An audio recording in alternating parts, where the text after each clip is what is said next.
Are Bengals Browns games ever pretty? Are there ever any pretty games within the AFC North? No, not very many. Not very many that I have watched in my past 11 years of covering this division. I have not seen one. Yesterday was not a pretty game whatsoever, but we are going to break it down right here on Deep on the Stripes, the sickest Bengals podcast around. I am your host, Elise Jesse. Turn up your volume. Because you're about to listen to The Sick Podcast. Deep in the Stripes with Elise Jesse. From 31 yards, McPherson. And Cincinnati is heading to the Super Bowl. They did it. They beat Mahomes at home. Wow, Joe Burrow. No way. The sickest Cincinnati Bengals podcast. It's gonna be sick. So, well, yes, the Cincinnati Bengals finally get out of Cleveland with a win. The first time since 2017. It's been a long time coming for the Cincinnati Bengals. I know they had to feel good after that. I thought it was really interesting to listen to the post-game stuff because Joe Burrow was asked a lot about his offense and it not working, and I thought he had a lot of clever answers, to be honest with you. We are going to go over that as well. Oh my gosh. One of my favorite parts of this game, outside of the Charlie Jones kick return, which, by the way, Charlie Jones, this is according to Elias, he joins Lamar Parrish as the only other Bengal with a punt and kick return touchdown. Wow. And then afterwards, Charlie Jones says that that's exactly how they drew it up. That's exactly how they expected that play to go down. It worked perfectly in their favor. And honestly, if not for that kick return for a touchdown, that game would have felt a lot closer. That Bengals fans would have been on the edge of their seats a little bit more had Charlie Jones not scored that touchdown on the opening kick. So good on Charlie Jones. Wow, that was really fun to watch right out of the gate. If you blinked, you probably missed it.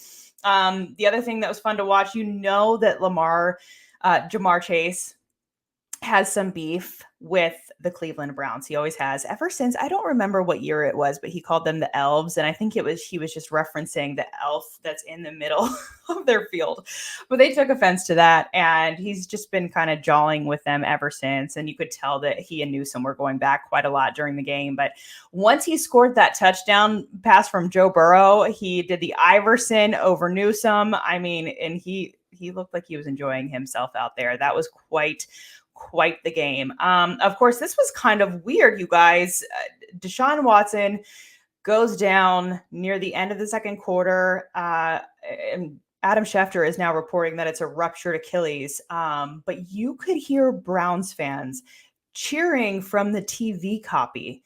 I have never seen that before. I have never seen fans cheer for the physical demise of a player in my life. And if you paid attention to any of the post-game reports from the Browns locker room, Myles Garrett, Jameis Winston, those guys were pissed about how their fan base acted.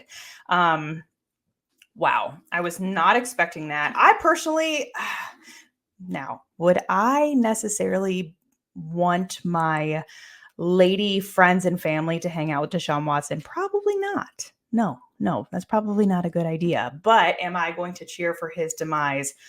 Also a no. So that's just not the way I roll, but that's the way they roll. That was a tough crowd yesterday to be if you're Deshaun Watson.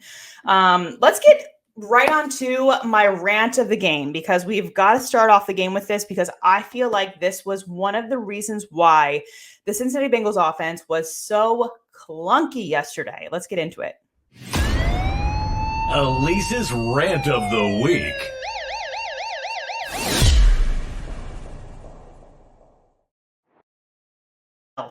I have been doing this for over 10 years. So if you've been listening to me, not podcasting, but just, covering the sport and, doing different things with it, you know that I am a big proponent of running the football, especially in the AFC North. I know it's a pass-heavy league, and I know that that's where the big plays, the big stats, the big explosives come from usually. But in the AFC North, you're playing in Baltimore, in Cincinnati, in Pittsburgh. Cleveland, you have got to be able to run the football, not just when it's a nice 60-degree day out. I'm talking, you got to be able to run that football when you're seeing a sideways blizzard coming at you in Baltimore or Pittsburgh. You've got to be able to run the football in this division. And the Cincinnati Bengals had an ineffective run game yesterday. That worries me a lot. That makes them one-dimensional. You know it as well as I do. That did not look good. They had a total of, I believe, 59 rushing yards on the day on 25 carries. That is not good enough. No. Why are you not running the ball earlier, more often, keeping this defense honest? Now, my game ball goes to a player who I felt like was one of the neutralizers of the Browns defense, and we'll get to that in a second. But you cannot go forward in the NFL and expect to play well and expect to go deep into the playoffs and expect to beat teams like the Eagles if you have zero run game. Where is it? I'm not seeing it. That is worrisome to me. That is the rant. First of all, you're not running the game effectively. You're not, your offense looks clunky, which, so be it. That happens. I get it. It's fine. But you can't run the football. You can't eclipse 100 yards as a team total. I'm worried because, yes, the Giants were a good defense. The Browns, we spoke about this last week. They're a good defense. Guess who else has a really good defense? The Philadelphia Eagles, who are coming into town on Sunday. You got to figure out a way to run the rock and be effective with it. The other rant, and this is just a bonus rant because it wasn't planned, but here we go. You start the game 0 for 6 on third down, 2 of 13. No bueno. That's not going to work. That is not going to work going forward in the NFL. If you want to have an effective offense, the defense isn't going to be able to save you every single game. And we've seen that so far from this team. Now, the defense saved them last week.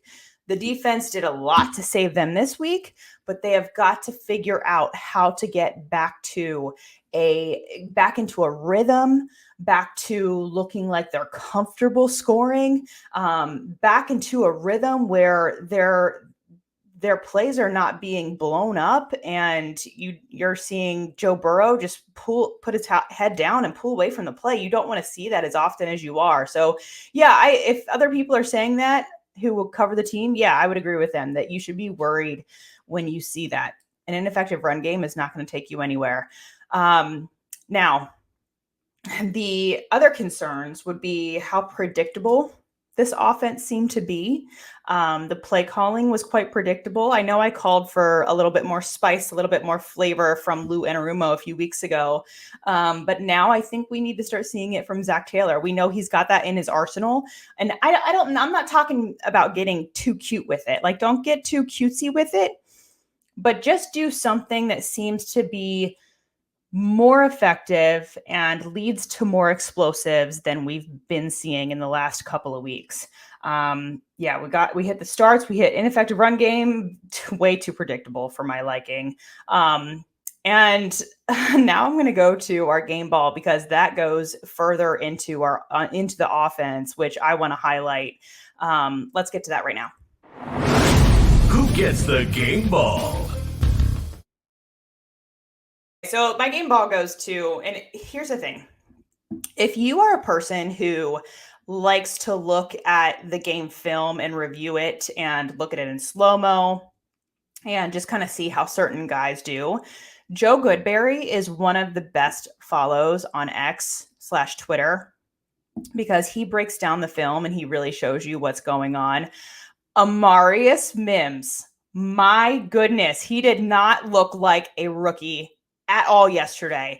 And this is so funny because Vic Fangio is obviously a very smart defensive coordinator. He's been in the league for a very long time. In fact, Vic Fangio got his start with the New Orleans Saints in 1986, 10 years before Joe Burrow was even born. So he's been around for a while. He knows what works, he knows what doesn't.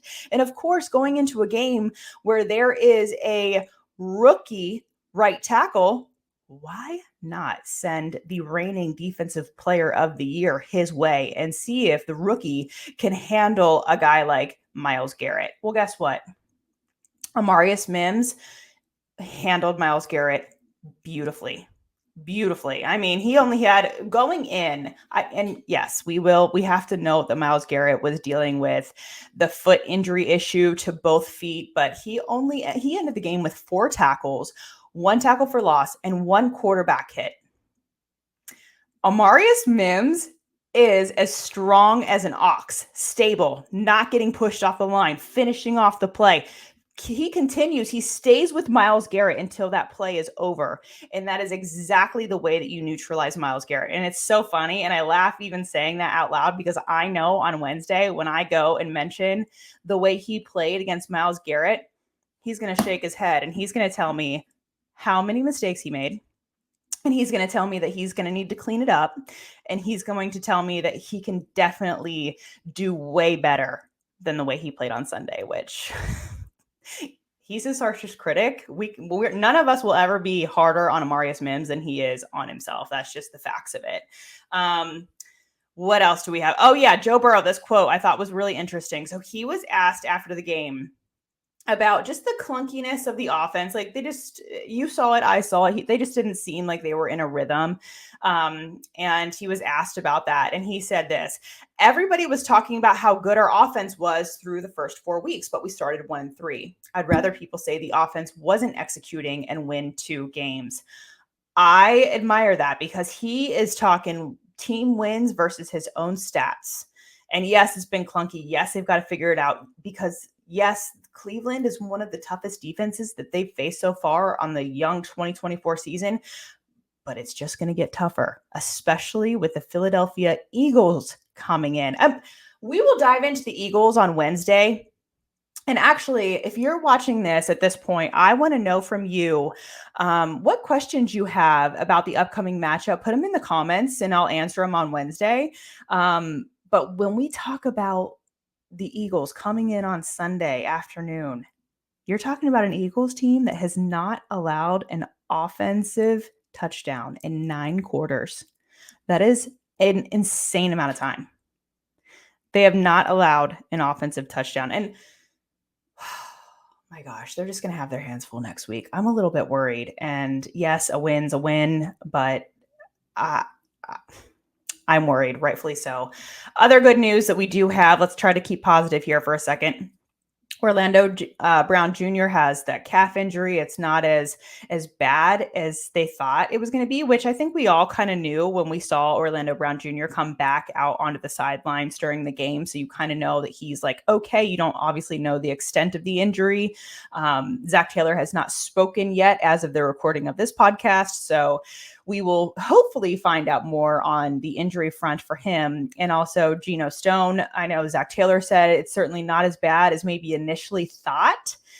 So positive there, and they should know more today. And I am actually not sure. Shane, do we have a graphic by chance of Sam Hubbard? Actually, let's change this because I gave you guys wrong numbers last night. It's actually 3 sacks, according to ESPN stats, 3 sacks, 8 quarterback hits, an interception, and a forced fumble from Trey Hendrickson and Sam Hubbard. Wow. Those two combined, those two were playing with their hair on fire. That was so fun to see. I was wondering, so here's the thing.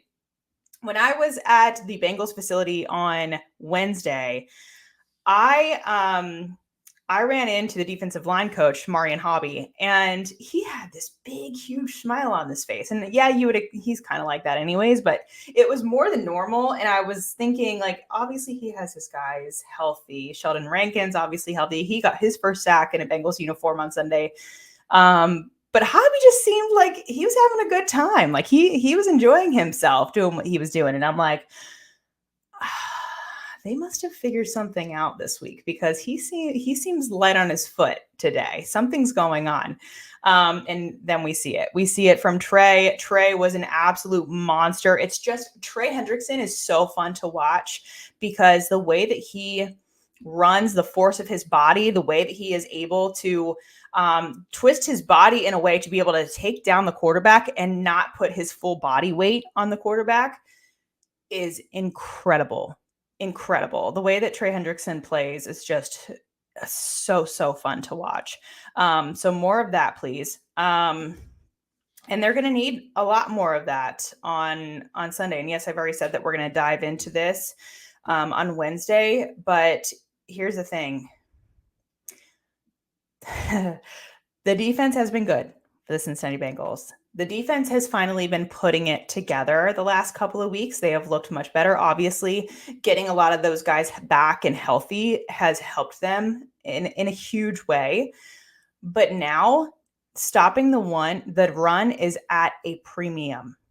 Saquan Barkley, if you did not see his stats from Sunday when the Eagles went and played the New York Jets at MetLife Stadium, Saquon Barkley had himself a revenge game. 176 yards on the ground, plus on 17 carries, plus a touchdown. He averaged 10.4 yards per carry. What? I'm worried. I'm worried about that one. That one freaks me out a little bit. Not only that, but the Eagles defense had 8 sacks on the day on Daniel Jones. They had 7 on Daniel Jones and then 1 on Drew Lock. A little worried. Slightly. Now, you've already probably heard this, but Joe Burrow has faced Vic Fangio's defense once. That was in week 15 of 2021 when the Bengals faced the Denver Broncos, and the Bengals, they only scored 15 points that day. And I was looking at the stat lines because obviously Jamar Chase and T. Higgins were both on the team at that point. In that game with Vic Fangio as a defensive coordinator for the Denver Broncos, T was 2 for 3 for 23 receiving yards. Jamar Chase was 1 of 4 for 3 receiving yards. So the one player who had a breakout game, at least on the receiving end, not a breakout game, but a productive game is what we'll say, was WR3, Tyler Boyd. He was 5 of 6 for 96 yards and a touchdown. They have got to figure out who is going to be their wide receiver 3 and how to integrate that third receiver more effectively into their offense. Obviously, I am a huge fan of Andre Yoshibas. I think that he has a lot of trust with Joe Burrow, and I think that he has the physical capabilities and the mental capabilities to be an extremely well-rounded, great player for the Bengals franchise. I just want to see how they can utilize him in moments, in games, when you're facing a talented defensive coordinator like Vic Fangio, who has the capability, the planning capability to take out your number 1 receiver in Jamar Chase, take out your number 2 receiver in T. Higgins. What are you going to do then? Let's say they take away the run. They take away T. They take away Jamar. What are we doing then? That's when I want to see some spice injected into this offense.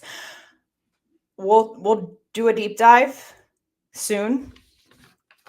But so far, this offense, outside of Charlie Jones, like if it wasn't for Charlie Jones, I'll say it again, everyone would have been on the edge of their seats because that would have been a much closer game than it should have been. And it already was a much closer game than it should have been. Where's my little stat? Hang on here, guys. Oh, there it is.